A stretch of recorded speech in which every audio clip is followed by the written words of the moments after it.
Hello everybody. Hey, here's my latest commission. I do have a penchant for birds that are, I think, innately funny, like flamingos, puffins, dodos, and of course, toucans.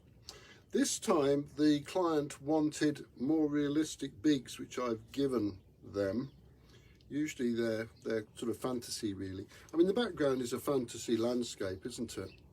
I've made a lot more of these tiny little Marini to scatter around and texture it, otherwise it's all green and more green, so it just breaks up that green a bit. And then these Marini are about as big as I do, and all in all I think it's a really successful piece. Very jolly, which we like, and of course when you get two of anything, two toucans, it becomes about their relationship, and I think that's reflected in this accompanying verse. Valentine toucans. These toucans have a predilection which is clearly more than mere affection, which makes me think it must be true that if one can fall in love, then surely these two toucans can too.